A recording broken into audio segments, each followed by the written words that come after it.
Hi everyone, I am going over the week 8 assignment for you in this video. This is the only assignment you'll find in the week 8 folder. Now that you have finished To Kill a Mockingbird, you're going to be working on a heavily modified version of the Courage essay that we would have written together in class. So instead of writing a 5-paragraph essay, I'm condensing it to 3 paragraphs just because obviously we have less time together and you have less support working on your own at home. So I'm sure you're familiar with the 5-paragraph essay format where you have an introduction, 3 body paragraphs, and a conclusion. So this essay instead will be an introduction paragraph, a body paragraph, and a conclusion. And this week you're going to work on pre-writing for your body paragraph. So this week you actually have until Tuesday, May 26th at noon to turn this in because Monday is Memorial Day. So you'll have the entire week plus a day to get this finished. This essay is going to revolve around this concept or theme of courage. Okay, so the first thing that you want to do is really start to think about what courage means to you. And you'll be coming up with your own version of the definition of courage here. I did link the dictionary definition of courage here.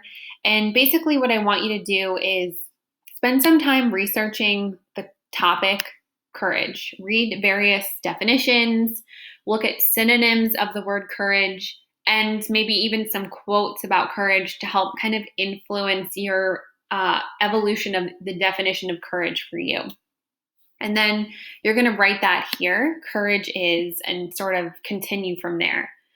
Although I want this to be, of course, your definition in your own words, don't put too much pressure on yourself because you're not coming up with a brand new word. You're basically just taking the definition, and there's various interpretations of what courage means, and kind of writing what resonates with you, what makes the most sense to you.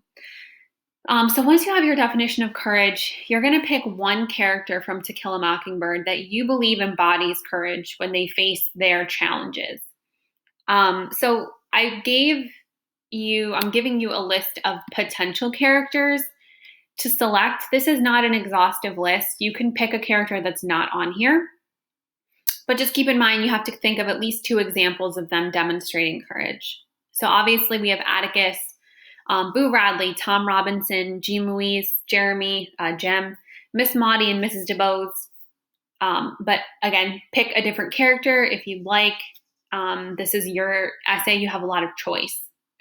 Once you've selected your character, you're going to start to pre-write. So you're going to start to kind of outline examples of that character demonstrating or displaying courage.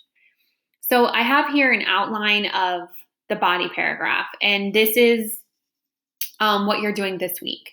So you'll notice that there are 2 examples that are required. So you have to have 2 examples, but one of them is optional. Of course, if you were writing a 5-paragraph essay, example number 1 would be a paragraph, example number 2 would be a paragraph, and example number 3 would be a paragraph. But again, we're kind of shrinking it down here. So this will all turn into one pretty big body paragraph. So you're going to put the name of your character, and then what did they do, say, that exemplifies courage? So why are they courageous here? You're going to find text evidence or a direct quote from the book to show that action. And then you're going to explain or comment in your own words why this action displays courage. Okay, so 3 things for each example. You'll repeat that here with your second example, and then you'll repeat it a 3rd time if you choose. I encourage you to, but this is an optional example. You don't have to have 3. I did an example here for you to show you what this looks like. So my character is Atticus. Why is he courageous? What did he do? Well, he made a decision to defend Tom Robinson, even though he knew he would lose the trial and his family would face pretty heavy public scrutiny. When you're describing the choice that your character made or the action, you want to provide a little bit of context. You want to assume that your reader did not read To Kill a Mockingbird. So don't just say, Atticus defended Tom. Well, who is Tom? What was the case about? Why was it courageous? So just a little bit more detail will go a long way here.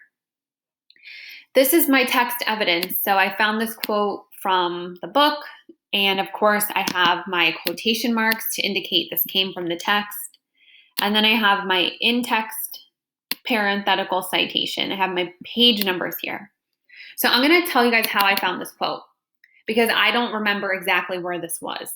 I knew this is what I wanted. I knew I wanted a quote about Atticus defending Tom. So I Googled, what chapter does Atticus decide to defend Tom? I think it said chapter 11. So then I got my book and I skimmed through chapter 11 until I found this. So please absolutely feel comfortable doing that, so that you're not skimming through 27 chapters to find something that you don't know where it is. And then finally, I explain here why this is courageous. So Atticus is explaining to Scout that this is the right thing to do. Even though it's going to be hard, even though they're going to lose, it's the right thing to do, and it's important to his integrity. So I have my action here, I have my quote here, and I have my explanation here. You're going to do this twice, okay, with 2 different actions, or maybe you'll do it 3 times if you so choose. And that's everything you have to do this week, okay? So I want you to think of this idea, this concept of finished, not done. So I want you to spend 90 minutes on this. If you are done in 90 minutes, amazing. If you spend 90 minutes on this and you don't have this fully fleshed out outline, that's okay. Just turn in what you have done after 90 minutes and I will help you with the rest. If you're really stuck, send me an email. Ask me to have a meeting with you via Zoom, and I can help you find your quotes. I can help you come up with your examples. But what I don't want you guys to do to turn for help is just plagiarize. Unfortunately, there are just a few people who are displaying academic dishonesty, copying and pasting answers from the internet instead of putting things in your own words. And it's glaringly obvious to me when you do that. So save me some time, save yourself some time having you redo it. I want this to be your own words. And again, I know we're not together in the classroom to help, for you to get some support. So I'm going to be happy with you doing your best. And if you do your best, then you don't have anything to worry about. So this week, when you're done, you're going to hit turn in, and that's going to be it. I'm going to give you guys some feedback. And then for our last week, week 9, you're going to be turning this into a draft. You're going to be putting it in the written form. So feel free to get a head start on that. If you are into this essay and you want to write it after you do the pre-writing to save yourself some time for the following week, you can absolutely do that. Again, this is going to be kind of what you make of it. So again, any questions, available to you guys. Remind, Schoology message, email, Zoom. Don't be afraid to reach out. I hope you're doing well. I hope you have an amazing week ahead. And I look forward to getting into these and seeing what characters you guys pick and reading your writing. Okay. Thanks, everyone.